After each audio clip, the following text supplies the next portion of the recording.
Learn to be super successful. Subscribe to my channel, Meathead. That's because everybody's, on siesta, mañana. And there's no pressure. And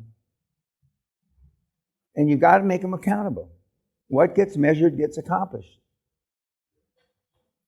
And if they're not, I told you, we've only had Josh and when he was a kid. I mean, he always looked like a kid. He still looks like a kid. Nobody brought up his age, but I mean, he was always pushing them.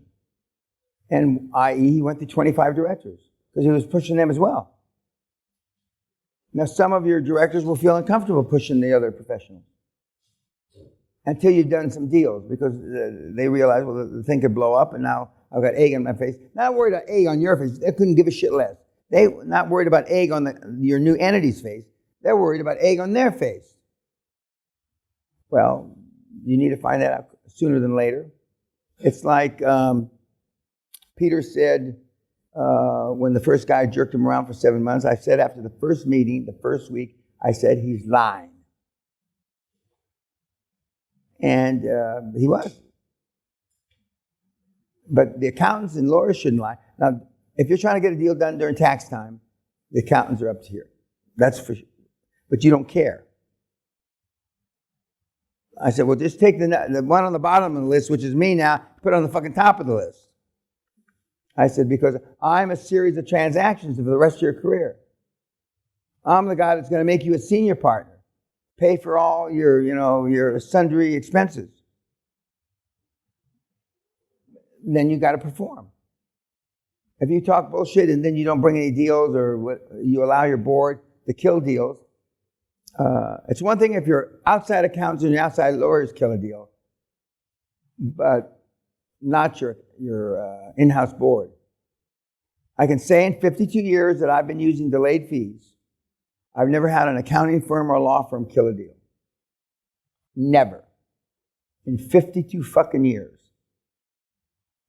Because then they don't get paid. It's simple. That's why hookers make you pay up front, I'm told. Then whether you come when you're taking your panties off or not, they don't give a shit. Next. By the way, that's where I got the next. I had a madam many years ago. We were rolling up brothels, whorehouses. Now they call them escort agencies. Next. I don't care if the John came when he was, pulling down his trousers. Next. And you'll see in my emails. Next. Big red font. Comments, questions? Yes, sir, in the back. Is there ever any pushback with, you have these top accountants, you have these top law firms, and then you do a small deal. Is there any pushback for that? Or is No. I don't. Pushback is for cunts, that word. That's like, I reached out to him. Now, what does that mean? What the fuck does that? I reached out to him. And he didn't respond. It's like some of you on your paperwork, and a couple of you that I've talked to already. I'm working on that. Do you think Steve Jobs ever said, I'm working on it? You fucking cunt. You think Elon the Musk, I'm working on it? What the fuck? I reached out to him, I'm working on it, nothing happened. Those are euphemisms for nothing getting done. I.e., I should probably feel some sort of guilt. Nobody wants to meet with me anymore. I'm happy. Mrs. Peña, you have signing authority. We know that. We're not trying to pry or anything. But does Mrs. Peña want to stay around the house and the castle? And she laughs when that happens. And then she doesn't even go. She sends a lawyer. Saliva used to come down the side of my mouth when I'd see a young Goldman Sachs MBA from Stanford. Oh, God. It's like Silence of the Lamb. I'm going to have a little Chianti with him and I'll chop him up like liver. They don't teach this shit. And it's okay, you call it pushback. You want them back on their back foot. You want them to be nervous. You want them to be apprehensive. You're not there, unless you're fucking them too, but you don't want them to like you.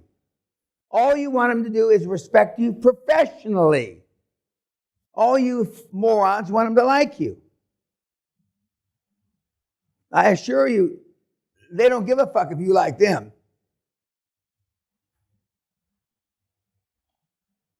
Anything else? Yes, sir. In regards to recruiting the board, let's say I'm interviewing for CFO and I like No, you mean you're interviewing somebody for CFO? Correct. Correct. And I like them, but I find someone better. Am I now going to them for the accountant on the board? Am I recycling people for? No, you mean you've got an accountant, you've got a CFO, and then one of these, and you're interviewing somebody for what?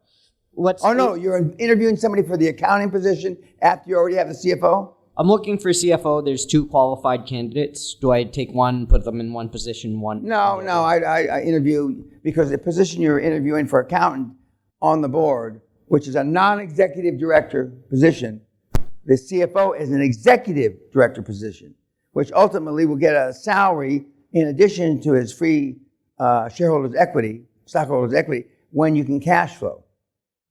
So no, it's 2 different places, 2 different people. The CFO ultimately will have infinitely more responsibility, and you're holding him more accountable. The in-house accountant will just, be an oversee position. And you can also have the in-house accountant looking over the shoulder of the CFO. They don't like that. Whatever this moron, he's young, he barely shaves, even though he was a partner, does he know what the fuck he's doing? And then, of course, the accountant will think, well, maybe if I cut this guy's balls off, I'll be the CFO. Now, you don't want to instigate problems, but you don't have to go too far to get a second opinion when he's sitting, at the end of your phone.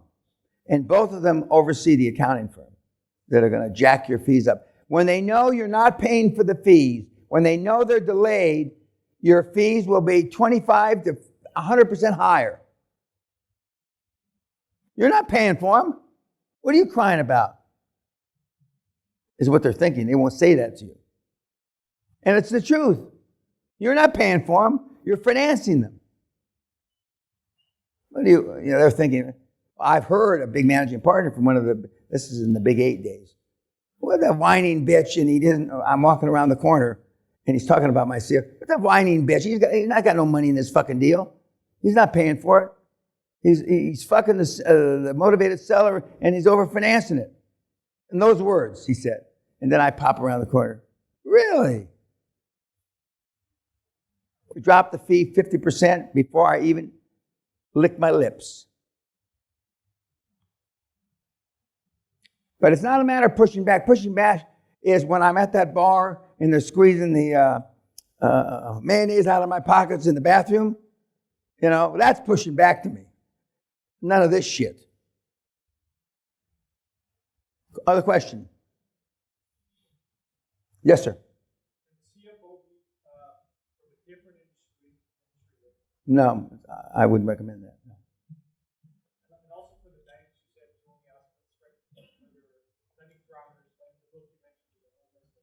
Yeah, but I mean that's after you go in and see them.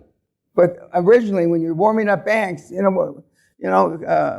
like to know what the general lending parameters are of assisted living, the low end of assisted living. And almost everybody's going to tell you 3.5 to 5.5 times EBITDA, but you want to hear it from them.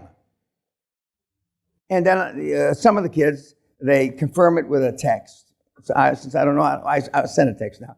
But nice talking to you 3 seconds ago, just to reconfirm, yada yada yada. We're going to set up a next meeting. You're going to send me this information. I'm going to send you this information. And the general lending parameters in the vertical we discussed, lower end of assisted living, is 3.5 to 5.5 times EBITDA. And I confirm everything in writing. Or I have somebody. I don't necessarily do it. But I have somebody confirm it in writing. So then when you get in a pissing contest and you're talking to the managing partner of the office, in fact, I've gotten a pissing contest where it went all the way up to the managing partner of the fucking firm. The little shit's lying. I sound just like Brian Cox does in Succession. He's a little weak. If he was a foot taller, he'd sound a little better. He's a midget. And I already told you, all those guys on the staff are midgets. And the one guy who's supposed to be 6'4", if he's 6'4", I'm 7'2". So it's beyond pushing back. But remember what Peter said. You're so happy that somebody talked to you. Now you all sit there. It's going to be, it'll happen to you. Because you're going to think, I don't want to be the one asshole dipshit that doesn't do dick. You know? I don't want to be, you know, the one, we haven't had any big problems in the newspapers and shit like that. But I don't want to be the one that cries, the castle man made me do it, the castle man made me do it. And there's at least one of you in here that's capable of that. No honor, no fuck nothing. Just save your own skin.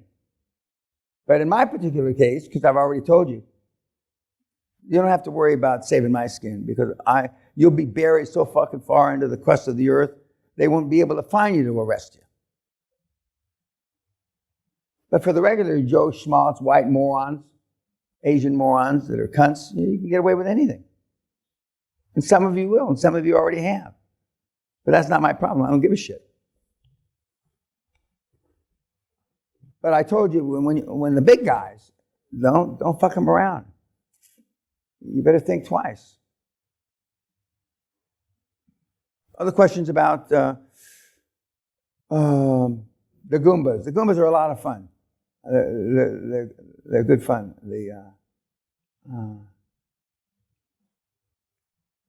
But it was a culture shock. And for those of you that understand it's beyond the Latin mentality, because the Cubans have a different kind of beyond the Latin mentality. It's a Cuban mentality. Anything else about Goombas? Okay, YouTube, goodbye.